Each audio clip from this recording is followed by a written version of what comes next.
Plutôt méconnu, je préfère dire méconnu, quoique, effectivement, en général, les psychologues ne se réclament pas de la psychologie politique.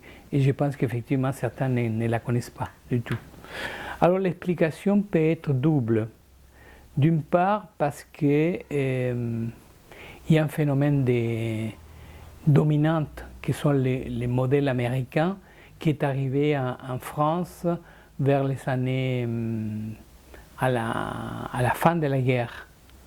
Il y a eu toute une mission américaine qui a imposé une certaine vue de la psychologie sociale.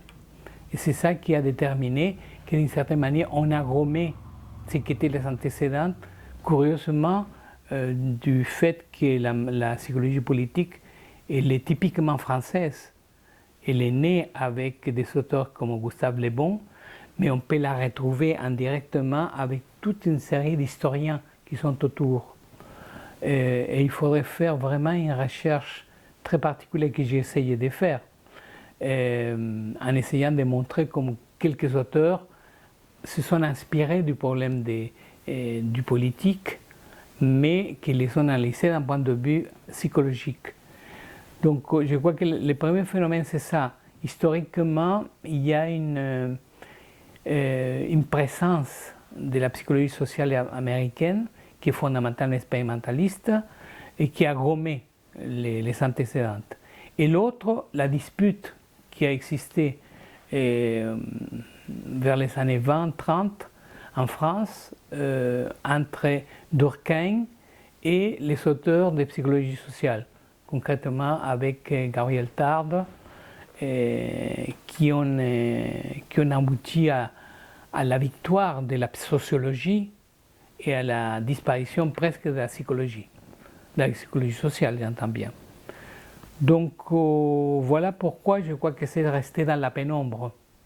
Et tous les antécédents qu'on peut trouver, il n'y a pas des héritiers, il n'y a pas une filiation qui montre bien une cohérence entre tout ça. Et pour nous-mêmes, c'est difficile de nous dire est-ce que nous suivons directement ce qui a été fondé, surtout par les bons, ou est-ce que nous allons retrouver plutôt les bases dans la période entre deux guerres avec l'école de Francfort. Tout cela a contribué à que le concept même de psychologie politique n'a pas trouvé sa place. Et actuellement non, mais mes prédécesseurs ont eu des difficultés aussi à exprimer ça. Par exemple, je pense à Moscovici, qui un jour me dit mais écoutez Dorna, la psychologie politique c'est un pléonasme de la psychologie sociale. Donc il y a toute une génération aussi qui a monté la psychologie sociale et qui a vu que les problèmes politiques étaient importants, mais qu'il ne fallait pas l'appeler politique. Et enfin, je dirais, il y a une dernière, je termine avec ça, impression, c'est que les psychologues en général ne se sont jamais intéressés véritablement aux politiques. Il n'y a pas un refus, mais il y a la présence de la psychologie comme un phénomène typiquement individuel qui doit rester sur les divans plus que dans les scènes sociales.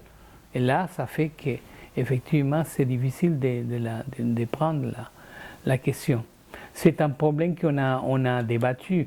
Je me rappelle une opinion de Benjamin Matalon, qui un jour il m'a dit il ne faudrait pas utiliser psychologie politique, mais il faudrait plutôt utiliser psychologie de la politique, dans lequel donc on a eu un dialogue assez curieux quand même, que je continue à avoir, malgré le fait que Matalon est devenu un des représentants importants de la psychologie politique à un moment donné. Il nous a beaucoup aidés.